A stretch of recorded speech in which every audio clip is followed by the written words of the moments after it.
asbab orang mati su'ul khatimah ada 4. Ada 4 penyebab orang su'ul khatimah. Yang pertama, at-tahawun bis salat, nyembarangin salat, ninggalin salat. Itu alamat bakal su'ul khatimah, mati dalam keadaan tidak Islam. Itu begitu. Tapi ini masih panjang, kasihan yang di luar ini. Udah dulu ya. Atau bagaimana? Jangan. Oh jangan. Oh abisin. Ya Allah. Masih panjang ya. Jadi saudara, yang pertama ngeremehin sholat, ditinggalin. Anjing saudara, 1 hari dia doa. Anjing, terima kasih ya Allah, kau jadikan aku anjing, bukan kau cipta aku babi. Anjing ngomong begitu, kedengeran nama babi, dia nggak marah sama anjing. Babi bilang, alhamdulillah ya Allah, kau jadikan aku babi. Begitu. Tidak kau jadikan aku orang kafir. Orang kafir. Lah kalau babi ujung-ujungnya enggak masuk neraka. Tapi kalau orang mau ujungnya, yang kafir berkata ketika dengar, alhamdulillah Tuhan saya jadikan kafir. Begitu. Tidak dijadikan orang yang abu-abu, munafik. Munafik. Orang munafik abu-abu, nggak jelas. Dikata muslim nggak sholat, dikata nggak muslim namanya bagus, iya KTP-nya begitu. Maka orang munafik dengar, alhamdulillah saya dijadikan orang munafik, tapi tidak dijadikan orang yang ninggalin sholat. Orang munafik pura-pura baik, sholat rajin, tapi mau nipu. Habis dari masjid sendal hilang aja. Begitu. Gitu. Jadi ngerendahin. Itu 2, syurbul khamar, minum arak. 3, menyakiti orang lain, ganggu orang, reseh kelakuannya, megelin. Kalau mau diurut, ya betul, manusia itu asalnya dari tanah. Manusia itu asalnya dari tanah. Yang model begini, yang rese-rese nih, patut diduga asalnya dari tanah sengketa. Dari tanah apa? Ya, rese, ribut mulu tanah sengketa, bener nggak? Begitu kayak di depan tuh, perapatan bingung ya kan? Begitu, kayak begitu saudara. Begitu, tapi udah ingkar kayaknya itu. Yang keempat, menyakiti guru, menyakiti orang tua. Oh, udah su'ul khatimah udah. Kalau yang kayak begitu su'ul khatimah. Begitu.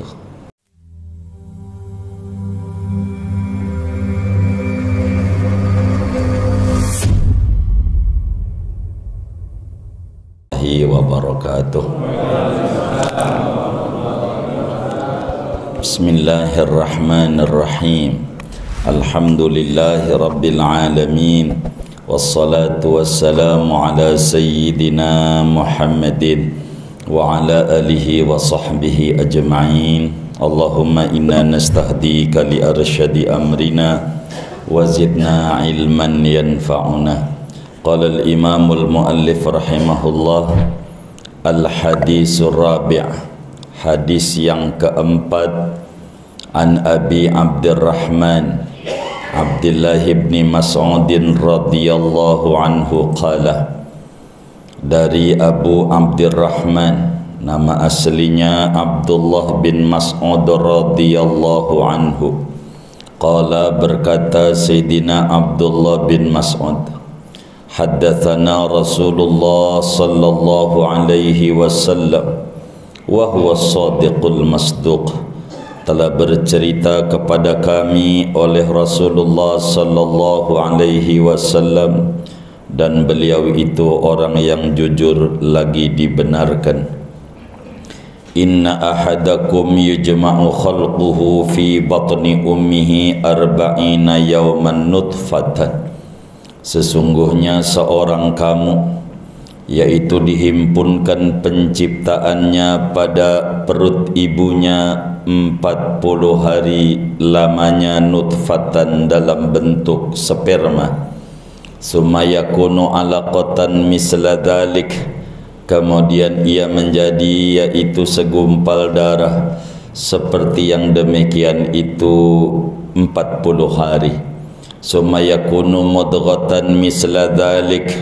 Kemudian ada ia yaitu segumpal daging misla dhalik seperti yang demikian itu 40 hari lagi. Summa yursalu ilaihil malak. Kemudian diutuskan kepada dia malaikat. Fayanfukhu fihi ruha. Maka meniupkan malaikat padanya akan rohnya. Wa yu'maru bi arba'i kalimat. Dan diperintahkan malaikat dengan menuliskan 4 kalimat. Bikatbi rizkihi, dengan mencatatkan rezekinya. Wa ajalihi, ajalnya. Wa amalihi, dan amal perbuatannya. Wa syaqiyun aw sa'idun, dan orang yang celaka ataukah orang yang beruntung. Fawalladzi la ilaha ghairuhu inna ahadakum la ya'malu bi'amali ahlil jannah hatta ma yakunu bainahu wa bainaha illa dhira'un fayasbiqu alaihi alkitabu fayamalu bi'amali ahlin nar fayadkhuluha. Maka demi Allah yang tiada Tuhan selain Dia, sesungguhnya seorang kamu itu sungguh beramal ia dengan amalan penduduk surga, sehingga tidak ada antara dia dan antara surga melainkan hanya satu hasta. Fayasbiqu alaihil kitab. Maka terdahulu atasnya oleh suratan takdir. Fayamalu bi'amali ahlin nar. Maka ia beramal dengan amalan ahli neraka. Fayadkhuluha. Maka ia pun masuk ke neraka. Wa inna ahadakum la ya'malu bi'amali ahlin nar. Dan sesungguhnya seorang kamu itu sungguh ia beramal dengan amalan ahli neraka. Hatta ma yakunu bainahu wa bainaha illa dhira'un. Sehingga tidak ada jarak antara dia dan antara neraka melainkan satu hasta. Fayasbiqu alaihil kitab. Maka terdahulu atasnya oleh catatan takdir. Fayamalu bi'amali ahlil jannah. Maka ia beramal dengan amalan ahli surga. Fayadkhuluha. Maka ia pun akhirnya masuk ke surga. Rawahul Bukhari wa Muslim. Hadis riwayat Bukhari dan Muslim. Saudara sekalian yang mulia, malam hari ini kajian hadis kita masih melanjutkan pembahasan hadis yang keempat, di mana diriwayatkan hadis ini Imam Bukhari dalam Sahih Bukharinya, juga Imam Muslim dalam Sahih Muslimnya. Bahkan bukan beliau berdua saja, Abu Dawud di dalam sunannya, Imam Tirmidzi di dalam sunannya, Imam Ibnu Majah di dalam sunannya meriwayatkan juga hadis tentang periodik penciptaan manusia. Kita memasuki malam hari ini pada bahasan fawalladzi la ilaha ghairuhu ila akhiril hadis. Pertemuan sebelumnya dijelaskan bahwa kita pada nih saudara, kita pada 40 hari masih bentuknya mani di rahim ibu kita. Pertemuan yang lalu sudah kita bedah, jadi enggak saya panjangkan. 40 hari berikutnya segumpal darah, 40 hari berikutnya segumpal daging. Maknanya 40 kali 3 120 hari. Atau bahasa lainnya berapa bulan? Berapa bulan? 4 bulan. Sesudah 4 bulan Allah subhanahu wa ta'ala panggil malaikat, suruh catat, tiupin roh dulu, hidup. Maka mulailah kita hidup di 4 bulan, bergerak kita. Udah 4 bulan, harakatul hayat, gerakan hidup. Kemudian udah hidup, Allah bilang sama malaikat, wahai malaikatku, tuliskan program nanti dia di alam dunia untuk ini bayi. Apanya ya Rabb? 4 tolong catat. Yang pertama, kata Allah, bikatbi rizqihi, tulis tentang rezekinya. Berapa dia rezeki yang bakal didapat. Bagaimana nulisnya? Ente intip lauhul mahfud, ente salin dari sana, tulis nih orang rezekinya sekian, hari ini dagang untungnya sekian, hari ini dagang dia rugi, hari ini dagang dia untung. Tidak berubah semuanya. Sampai kemudian dia digusur lagi oleh Satpol PP. Ada catatannya. Enggak bakalan goyang itu catatan itu. Ini rezeki nih dari umur berapa? 4 bulan. 4 bulan. Begitu. Semuanya tercatat. Bajunya, punya kendaraan, bakal apa aja. Kedua, ajalnya. Berapa ini umur bayi? Tulis, intip. Ini orang umurnya 60 tahun mati, ini orang umur 50 tahun mati, ini orang umur 40. Ada program Tuhan untuk kita. Jelas ada batas. Jadi kita orang satu udah dibatasi urusan rezeki. Udah dijamin sama Allah. Belum lahir udah ada. Belum kita lahir udah dipenuhi. Udah sama Allah. Ajalnya ada, macam-macam matinya.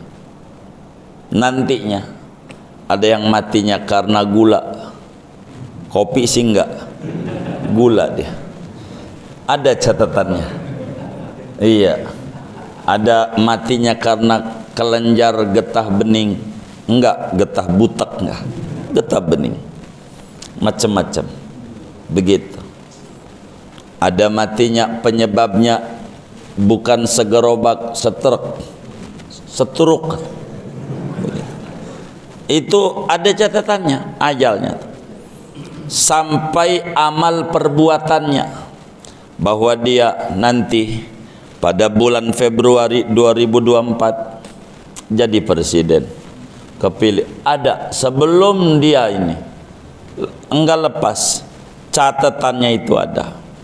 Begitu, enggak lepas, nyatet. Mula-mula nyalon jadi wakil, enggak jadi juga. Nanti dia nyalon lagi, enggak ada. Gitu, akhirnya dia ngegandeng anak babeh, jadi juga. Ada catatannya. Ada. Itu enggak bakal bergeser, enggak.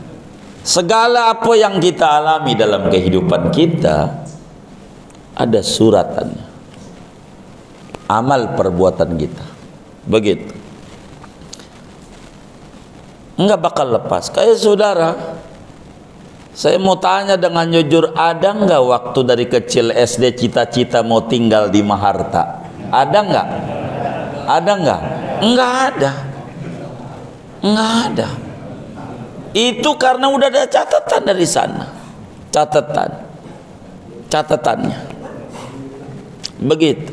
Dan gak bakal geser catatan itu. Jadi dia dikasih rezeki sekian, catatannya ada. Pokoknya mahartanya sebelah mari aja rada banjiran dibanding sebelah sono, kan begitu. Betul nggak? Atasan sonoan ya? Iya. Itu ada catatannya. Enggak bakalan geser, enggak. Semuanya lengkap. catatan itu dan kita mengikuti catatan itu. Yang keempat, catatan akhirnya, surga peneraka. Ini orang intip neraka, catatannya neraka. Surga, catatannya surga. Itu udah ada catatannya. Bahasa hadisnya syaqiyun au sa'idun. Celaka maksudnya di neraka.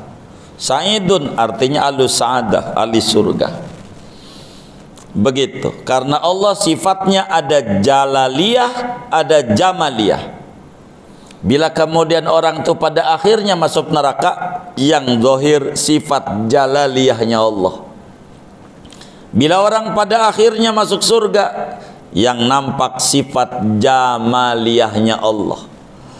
Kata Imam Ibnu Athaillah dalam hikamnya, mata a'taka ashadaka birrah wa mata mana'aka ashadaka qahra. Bila Allah memberi kita yang enak-enak, rezeki segala macam surga, Allah lagi nunjukkan kemaha indahan, kemaha baikan Allah. Tapi bila Allah tidak memberi sama kita, dagang kita rugi mulu, dan seterusnya, ujungnya neraka umpamanya, maka ashadaka qahra, Allah lagi menunjukkan tentang kemahadigjayaan Dia yang tidak bisa diatur oleh kita. Justru kita sebagai hambanya yang diatur oleh Dia. Tuh begitu. Rasulullah sallallahu alaihi wasallam, saudara, dalam hadis Bukhari Muslim yang lainnya menjelaskan bahwa dari mulai perut ibu kita orang ini udah ada catatannya, apa surga apa neraka. Sampai sahabat nanya sama Nabi, ya Rasulullah afala natakil, ya Rasulullah apa kita mendingan tidur aja, kan surga atau neraka, ngapain kita ibadah, kan catatannya udah ada. Begitu. Kalau begitu tidur aja. Afala natakilu ya Rasul, apa kita udah pasrah aja sama Allah? Kata Nabi, jangan.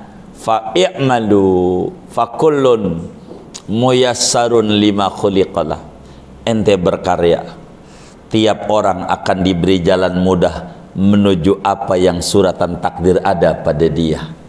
Semuanya kita beribadah aja. Kalau kita ahli surga bakal gampang untuk kebaikan, kalau kita ahli neraka bakal gampang untuk kemaksiatan.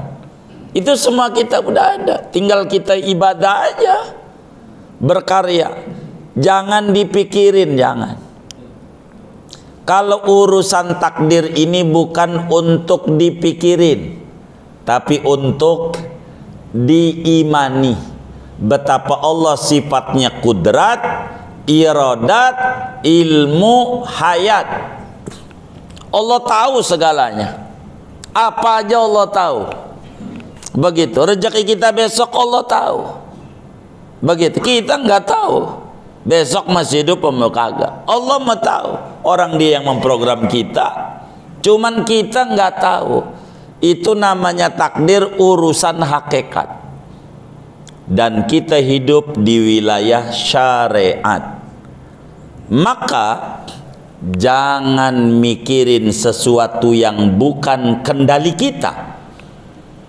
Jangan musingin yang di luar kendali kita, tapi pusingin yang itu merupakan tugas kita. Tugas kita. Cuaca bukan tugas kita, cuman kita siap-siap tugas kita. Ini hujan mulu, lihat aja tuh kali udah sampai mana. Tuh tugas siapa? Kita. Begitu.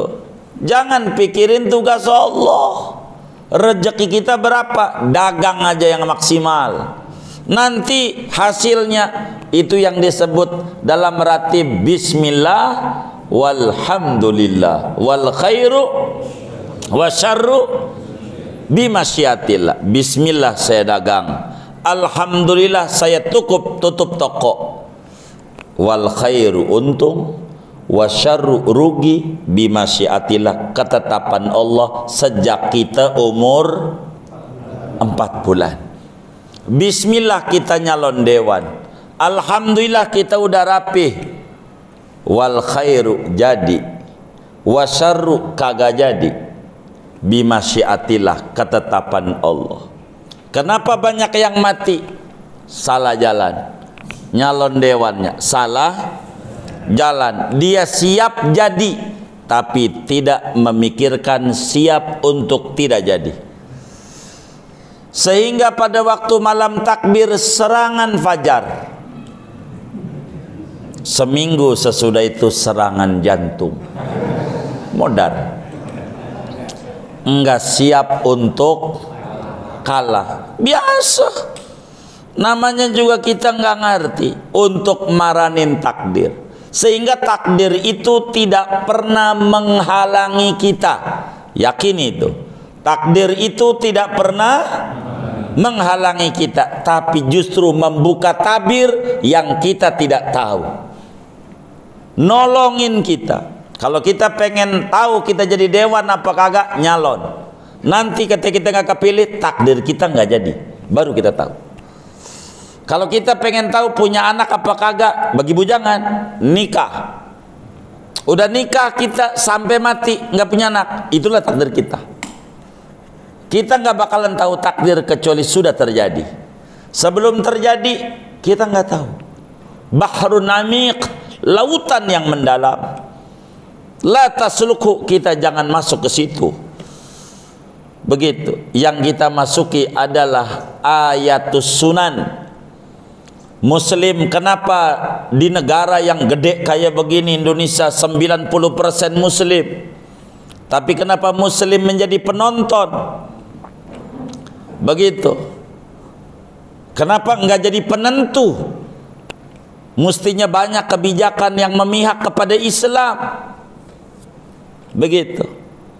Karena muslim terjebak pada ayatul qadar, tidak memandang yang satunya ayatus sunan. Kita berbicaranya hakikat, tapi tidak berbicara syariat. Muslim harus beriringan antara hakikat dan syariat, antara ayatul qadar, ayatus sunan. Apa itu ayatus sunan? Hukum kausalitas, hukum sebab akibat. Ini juga hukum Allah, orang kita sebut hukum alam. Begitu, itu namanya ayatus sunan. Ayatul sunan namanya, sunnatullah. Kita harus pahami. Jadi kalau kita pengen untung, dagang, itu namanya ayatus sunan. Kalau kita pengen sehat, berobat, ayatus sunan. Kalau kita pengen punya anak, menikah. Kalau kita pengen masuk surga, ibadah, bukan berpangku tangan. Wirid di masjid baca Yasin 40 kali. Pengen punya anak kagak tidur sama bini, dapat enggak? Ya kagak. Begitu.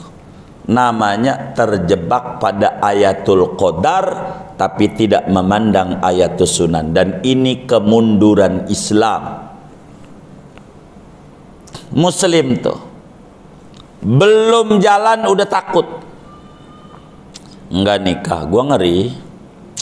Takut nikah, teman-teman gua tuh kalau ngadu sama gua ya, itu ceritanya kagak enak mulu tuh bininya. Gua ngeri takut. Itu kan bininya dia, bukan bininya kita. Bisa aja kita nggak kayak begitu, tuh kagak jadi. Nggak dagang bang, gua ngeri. Temen-temen gua yang dagang ngeluh mulu man, gua ngeri. Iya kagak mana untung kamu. Orang dagang aja belum itu udah KO. Begitu, belum juga main, udah nyerah. Salah. Berjuang dulu, baru kita akhirnya pasrah sama Allah. Berjuang terus secara maksimal. Ini berbicara ayatul qadar dan fahami pula ayatus sunan. Nah, kajian kita malam hari ini, kata Nabi, fawalladzi la ilaha ghairuh, inna ahadakum la ya'malu bi amali ahlil jannah hatta ma yakunu bainahu wa bainal jannah wa bainaha illa dhira fayasbiqu alaihi alkitab fayamalu bi amali ahli nar fayadkhuluha. Demi Allah, kata Nabi, kenapa muncul pertanyaan ada faseha ini? Timbul bila segalanya surga dan neraka telah tercatat, semuanya udah ada suratan takdir. Ini bagaimana? Harus bagaimana seorang muslim dengan memahami itu? Kata Nabi, sesungguhnya seorang kamu beramal bagus dengan amalan ahli surga, bagus sampai jarak dia dengan jarak surga sejengkal, artinya dikit lagi surga. Namun catatan yang ada di Lauhul Mahfud yang ditulis malaikat umur 4 bulan ahli neraka, maka ujungnya ngerjain, tuh alamatnya tuh, ngerjain perbuatan yang menyebabkan masuk neraka, ujungnya neraka. Tuh begitu. Itu karena catatan. Ada orang bagus, kampanye aja di mana aja rame, sampai bayar kemana-mana orang mau. Begitu, catatannya kagak jadi, kalah di MK.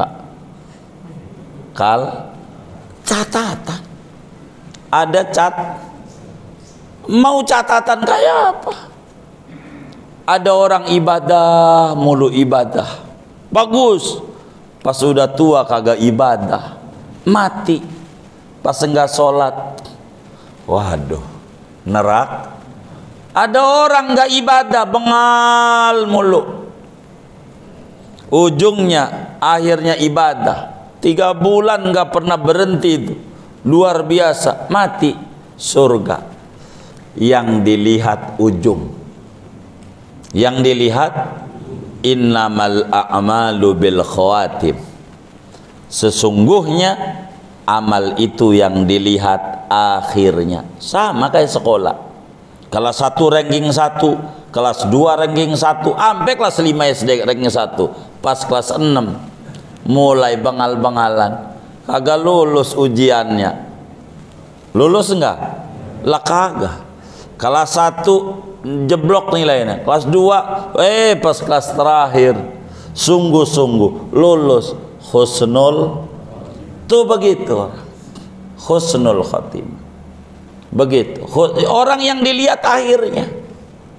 Jadi saudara selama masih hidup terus berjuang, yang dilihat akhirnya bukan awalnya. Jangan kita menyesali akhir, yang dilihat itu bukan awal. Kata Nabi, seada orang yang beramal dengan amalan ahli surga, taat, menjauhi daripada maksiat, sampai-sampai jarak dia dengan surga dekat banget, tapi apa daya catatan takdir yang ada di Lauhul Mahfud, dia termasuk ahli neraka. Pada akhirnya di umur 4 bulan catatannya neraka, pada akhirnya yang dikerjain pekerjaan ahli neraka, akhirnya dia masuk neraka. Jadi Allah masukin neraka itu enggak asal masukin, ada alamat, ada tanda. Itulah ibadah. Nih bapak-bapak rajin ngaji, ini namanya tanda ahli surga, tandanya. Makanya Nabi bilang, man salaka tariqan yaltamisu fi ilman sahhalallahu lahu tariqan ilal jannah. Siapa orang menempuh jalan, yang di jalan itu dia menuntut ilmu, Allah mudahkan jalan menuju surga. Itu alamat orang mau masuk surga, demen ngaji. Demen tuh begitu, demen ngaji. Karena apa? Dari ngaji itu bakal ibadah bener. Gimana ibadah kita mau bener wong kagak mau ngaji? Begitu, perasaan kita udah bener aja padahal belum. Rukun gak ngerti, batal gak ngerti, sama aja bohong. Ini yang paling pokok. Begitu. Beramal di ahli neraka. Cuman perubahan sebelum mati ini, sehingga dia berbuat salah, ada dua. Bila perubahan itu pada i'tiqad, na'udzubillah, jadi kafir, perbuatan yang dilakukan perbuatan yang menyebabkan dia keluar dari Islam, maka ujungnya di neraka selama-lamanya. Namun perubahan sebelum mati itu, bila yang dilakukan adalah perbuatan dosa dan mati belum bertaubat, maka masuk neraka, tapi tidak lama, seukuran dosanya. Nantinya surga. Bila matinya kafir, neraka selama. Bila matinya maksiat, surga, tapi mampir dulu ke neraka. Itu begitu. Yang kedua kata Rasulullah, wa inna ahadakum la ya'malu bi amali ahlil nar. Ada orang beribadah, bekerja, berbuat dengan tindakan-tindakan yang menyimpang dari agama, perilaku ahli neraka. Ampe jarak dia, kata Nabi, dengan neraka sejengkal, maknanya nyaris neraka. Orang aja udah vonis, ah ini model kayak begini neraka. Ampe orang kata begitu, saking dekatnya dengan neraka karena dia nampak perbuatan menyimpang dari agama.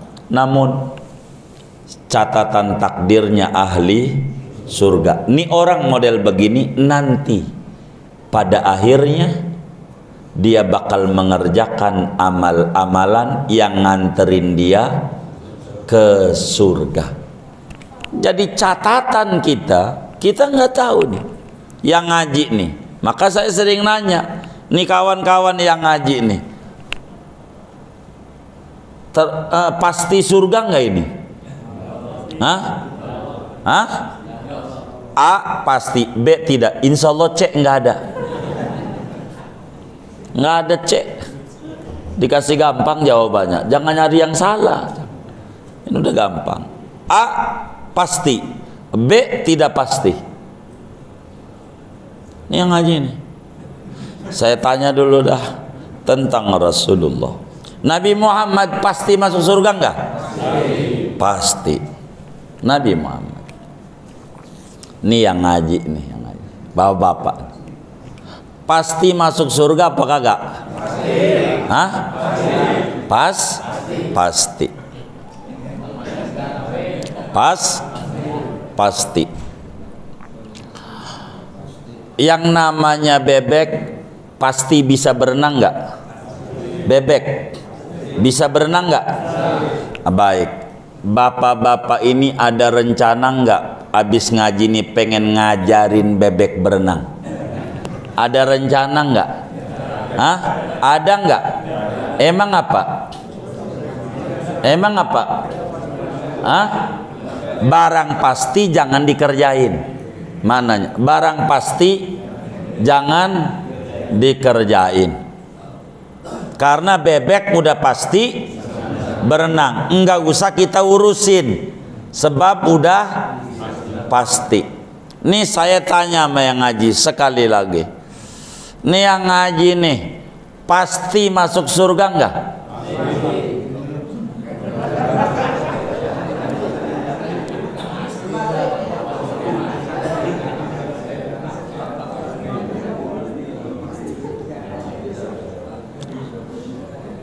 Saya ulang sekali lagi, saya ini minta izin, belakangan saya kurang dengar telinga saya belakangan ini, jadi pengen dijawabnya yang kencang biar sayanya dengar gitu. Jadi saya mau tanya nih, saudara-saudara yang ngaji nih, kepengen masuk surga enggak? Saya nggak nanya kepengen dari tadi, kagak nanya kepengen mau kagak. Jadi kepengen tuh sama dengan pasti nggak? Hah? Enggak. Baik, saya tanya terakhir nih, Saudara-saudara nih yang ngaji nih, pasti masuk surga enggak?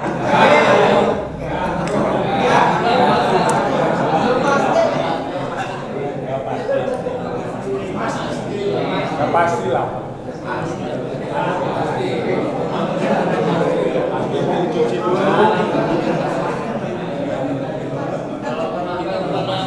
B.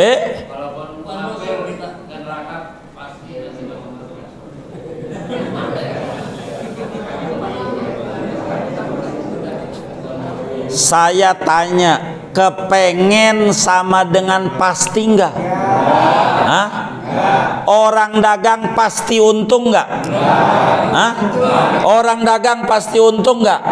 Saya tanya, orang dagang pengen untung enggak? Pengen tuh sama dengan pasti enggak? Enggak. Saudara-saudara pengen masuk surga enggak? Saya tanya, saudara pasti masuk surga enggak?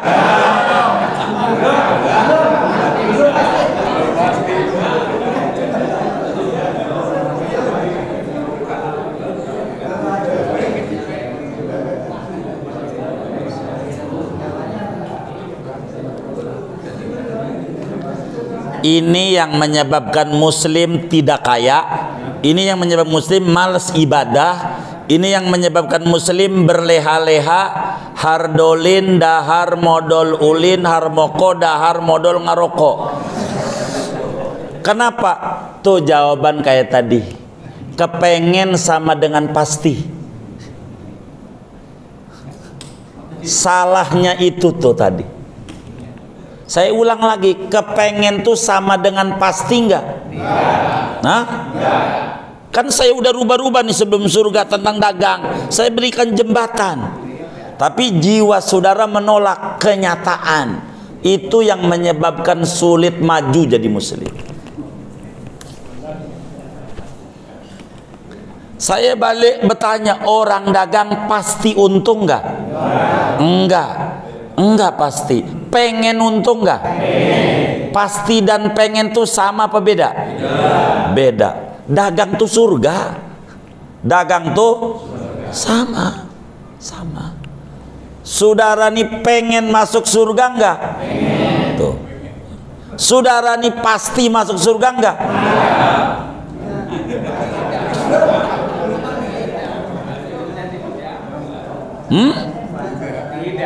Tidak tuh. Saya cari jawaban itu. Sebetulnya kalau langsung jawabannya berubah, saya nggak bakal panjang neranginnya.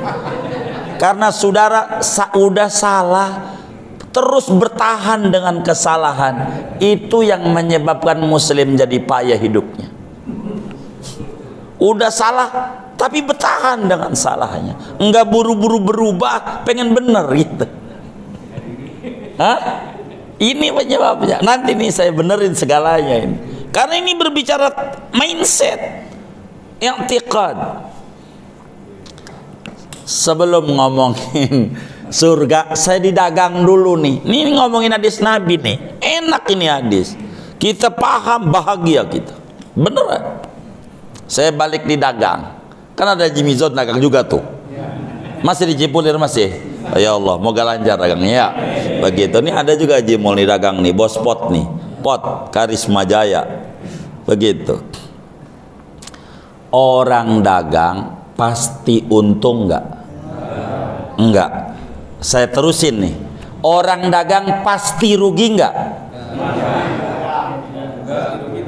Tidak juga. Begitu. Berarti tidak pasti untung, tidak pasti rugi. Kepengennya baik. Saya rubah pertanyaan ini pada kajian kita. Saudara-saudara nih, tuh. Ini pahami lagi nih. Kalau salah lagi jawabnya, saya bakal muter di sini kerjaan saya. Saya nggak boleh nerusin pengajian kalau masih belum paham. Saudara yang ngaji nih, pasti masuk surga enggak? Tidak pasti. Yakini itu. Tidak pasti. Doa. Saudara-saudara yang ngaji ini pasti neraka enggak? Tidak juga. Tidak ada pasti kita. Kenapa? Karena kepastian punya Allah. Inilah kajian kita. Kepastian mah punya, kepengenan punya. Nah iya, betul. Karena apa banyak muslim tidak sholat? Karena jawaban bapak tadi, pasti. Buat apa gua sholat wong pasti surga? Begitu. Gara-gara pasti. Buat apa muslim? Kenapa banyak yang males nganggur? Nggak kayak orang-orang non muslim berkarya. Yang namanya BSD utan kebun karet. Yakin Tuhan itu maha baik. Gua rombak, Tuhan berikan jalan. Maju. Mereka begitu. Kalau kita masih sepi, pas sudah rame mahal, udah rame duitnya gak ada, ya jadi susah. Karena kita bilangnya pasti terus hidupnya begitu. Kalau saudara nih saya lempengin, kalau pasti surga buat apa saudara sholat? Sia-sia. Wong udah pasti, buat apa saudara ngaji? Begitu. Kan makanya saya tadi ajarin, ada rencana pengen ngajarin bebek enggak? Berenang kan kagak, wong udah pasti. Berarti sebetulnya bukan belum pasti, cuman kepengenan sama dengan pasti. Tuh bukan klopnya, sekerup sama bautnya ora sama. Beda ukurannya. Ini yang menjadikan muslim lemah. Banyak muslim duduk ngadepin takdir doang. Diajak ke masjid, Bang yuk ke Al-Fat. Astagfirullah, kata dia. Lu jangan ajak-ajak gua sholat. Nanti juga kalau gua dapet hidayah, gua sholat tanpa lu ajak. Ada nggak yang bilang begitu tuh? Banyak nggak? Yang mana orangnya? Tuh begitu saudara. Yang kayak begini pemikiran salah. Namanya ngandel ama takdir. Tuh begitu maksud saya. Salah bukan begitu. Untuk lempengnya dia gampang. Suruh kerja di rumah kita, tanya gajinya berapa, saya pengen 7 juta sebulan, gua kasih. Begitu, dudukin di kamar, kunciin dari luar. Dari pagi itu jam 2 jangan dibuka. Dia ketok pintu. Pak, lapar. Lo jangan minta-minta makan sama gua. Nanti juga kalau Tuhan kasih hidayah pengen ngasih makan lo, gua buka. Ini Tuhan belum, jangan salahin gua. Yang ngunci lu gitu. Nah, lu juga sama. Kalau pengen kenyang ya makan. Kalau pengen dapat hidayah ngaji. Ya begitu. Begitu bukan nunggu. Kalau pengen untung dagang. Kalau pengen sembuh berobat. Nah, itulah syariat. Kalau kajian kita ini ngomongin hakikat. Kajian kita ini belum selesai. Apa penyebab orang biar husnul khotimah ujungnya surga kelihatan? Apa sebab orang masuk neraka menjadi su'ul khotimah? Apa tanda-tandanya? Nah ini belum. Udah adzan. Udah belum, Pak? Ini bagaimana ini? Bisa sampai pagi nih. Ini saudara, kita harus pahami. Jadi jangan mengata pasti barang yang belum pasti. Saudara dagang, kan belum pasti rugi. Semangat, belum pasti untung, jangan GR, jalanin hidup. Bila sekarang hari ini dikasih untung besar sama Allah, tanya sama Allah, ya Rob, ini dikasih besar untuk apa? Apa karena besok mau dikasih giliran hambamu yang lain yang mau ngasih untung sehingga buat saya rugi? Begitu. Sehingga saya harus nyimpen ini dikasih duluan ini. Begitu. Enggak kayak kita. Duit banyak ya Allah, kelayar keluyur ke sana kemari, lihat lagi Telaga Sampiran, ntar Kepala Kakap, Pondok Jagung, tahu nggak? Begitu. Belum lagi Pecak Pok Minun, tahu kan? Begitu. Belum lagi Haji Kokom Cipondo. Ya Allah, besok di Maharta mulu bokeh. Kata tangganya begitu. Karena diunjukin sama dia, biasa aja. Jangan berlebihan. Ketika dia berlebihan, ketika dia menurun ditertawakan. Begitu. Jadi biasa aja. Jangan ditunjukkan, hidup biasa aja. Begitu. Karena semuanya ada batasnya. Kerja ada ajalnya. Ajal tuh pensiun. Ada batasnya. Jangan masih muda lama pensiun nyantai, hura-hura, baru pas udah mau 2 tahun lagi stres. Itu percis. Masih muda mabok-mabokan, pas udah umur 70 stres, pengen ibadah kaki kotek-kotek, ke masjid naik. Nah, ini sama. Karena dia kurang mengerti ayatus sunan, ngandelin ayatul qadar. Saudara, kita ini kepengen masuk surga. Ono yang udah pasti aja Nabi ibadah. Lah kita yang pasti kagak ibadah. Itu Nabi ngurban 100 ekor. Saya nggak yakin di Maharta nih yang kayanya aja sampai ngurban 100 ekor mah. Untuk sendiri ada nggak? Nggak ada. 2 ekor dipotong oleh Nabi sendiri, 98 oleh Imam Ali bin Abi Thalib. Kayak begitu. Itu yang pasti. Lah kita yang belum pasti, pura-pura merem, nyari kupon mulu kupon. Kalau Idul Adha ada nggak yang kayak begitu tuh? Yang mana orangnya?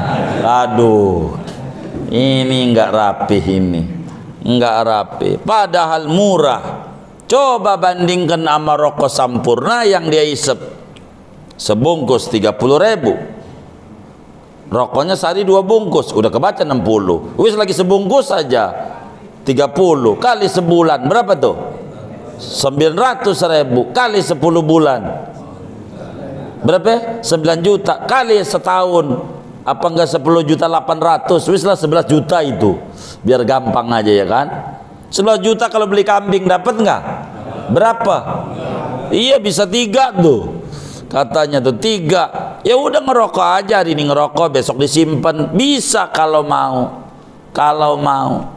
Jangan tiap tahun ngantri mulu, sian sama pengurus disalahin mulu. Emang dasar pengurus yang sekarang ini emang sentimen sama gue kagak dibagi. Begitu kata dia. Ini nggak bener, ini nggak bener yang kayak begini. Kita ngorban. Begitu. Insya Allah Ta'ala. Saudara-saudara sekalian, asbab orang mati su'ul khatimah ada 4. Ada 4 penyebab orang su'ul khatimah. Yang pertama, at-tahawun bis sholat, nyembarangin sholat, ninggalin sholat. Itu alamat bakal su'ul khatimah, mati dalam keadaan tidak Islam. Itu begitu. Tapi ini masih panjang, kasihan yang di luar ini. Udah dulu ya? Atau bagaimana? Jangan? Oh jangan. Oh abisin. Ya Allah, masih panjang ya. Jadi saudara, yang pertama ngeremehin sholat, ditinggalin. Anjing saudara, 1 hari dia doa, anjing, terima kasih ya Allah, kau jadikan aku anjing, bukan kau cipta aku babi. Anjing ngomong begitu, kedengeran nama babi. Dia nggak marah sama anjing. Babi bilang, alhamdulillah ya Allah, kau jadikan aku babi. Begitu. Tidak kau jadikan aku orang kafir. Orang kafir. Lah kalau babi ujung-ujungnya nggak masuk neraka. Tapi kalau orang mau ujungnya, yang kafir berkata ketika dengar, alhamdulillah Tuhan saya jadikan kafir. Begitu, tidak dijadikan orang yang abu-abu, munafik. Munafik. Orang munafik. Abu-abu, enggak jelas. Dikata muslim, enggak sholat. Dikata enggak muslim, namanya bagus. Iya, KTP-nya begitu. Maka orang munafik dengar, alhamdulillah saya dijadikan orang munafik, tapi tidak dijadikan orang yang ninggalin sholat. Orang munafik pura-pura baik, sholat rajin, tapi mau nipu. Habis dari masjid sendal hilang aja. Begitu. Gitu. Jadi ngerendahin. Itu. 2, syurbul khamr, minum arak. 3, menyakiti orang lain, ganggu orang, reseh kelakuannya, megelin. Kalau mau diurut, ya betul, manusia itu asalnya dari tanah. Manusia itu asalnya dari tanah. Yang model begini, yang reseh nih, patut diduga asalnya dari tanah sengketa. Dari tanah apa? Ya, reseh, ribut mulu tanah sengketa, bener nggak? Begitu kayak di depan tuh, perapatan bingung ya kan? Begitu, kayak begitu saudara. Begitu, tapi udah ingkar kayaknya itu. Yang keempat, menyakiti guru, menyakiti orang tua. Oh, udah, su'ul khatimah udah. Kalau yang kayak begitu, su'ul khatimah. Begitu. Kalaulah kita kayak begitu, ini penyebab orang su'ul khatimah. Ini tanda-tanda saudara yang kita bisa pahami berbicara tentang su'ul khatimah. Karena itu, apa tandanya orang itu bakal husnul khatimah? Yang pertama, hubbus salihin, mencintai orang-orang saleh, demen sama orang ngaji, biar dia kagak ngaji, ngasih aqua sama yang ngaji, demen aja gitu, cinta sama orang saleh. Begitu. Mana lagi? Tilawatul Quran, mau baca Quran biar kata seain, mumpung matanya melek, baca. Ketiga, saharul lail, kalau malam demen bangun. Dan Allah baik, dikasih kencing mulu, cuman dia buruk sangka prostat. Bukan prostat, Allah baik, lo biar bangun malam sholat. Tuh mau kagak, parah banget. Udah nuduh sama Allah prostat aja. Parahnya nih, kencing boro dia wudhu, cebok aja kagak. Gitu kan parah banget yang kayak begitu. Begitu. Mana lagi tanda husnul khatimah atau ahli surga? Mujalasatul ulama, demen duduk-duduk di majelis orang-orang alim, demen ngaji. Dan yang terakhir, riqqatul qalbi, lembut hatinya, mudah tersentuh dengan nasihat. Yang kayak begini nih, satu tanda dari tanda-tanda ini, cek di kita, pada bagian mana kita ada. Ini sebagai rambu-rambu kita. Ala kulli hal, hadis kita ini berbicara tentang bagaimana supaya kita jangan ngandelin takdir, terus berkarya memohon kepada Allah supaya Allah tetapin iman Islam kita bersama. Amin ya rabbal alamin. Ini yang paling penting buat kita bersama. Karena itu banyaklah amalan-amalan untuk menuju husnul khatimah. Salah satunya Ratibul Haddad. Jangan tinggal baca itu supaya kita dianugerahi husnul khatimah. Sekelumit ini dah, masih banyak sebetulnya maknanya, cuman terlalu panjang, tapi saya anggap cukup kajian hadis ini nomor 4, sehingga pertemuan mendatang kita memasuki hadis nomor 5 dari 42 hadis. Dikit lagi dah, insyaallah. Segini aja. Ada yang ditanya mungkin? Dari materi atau doa.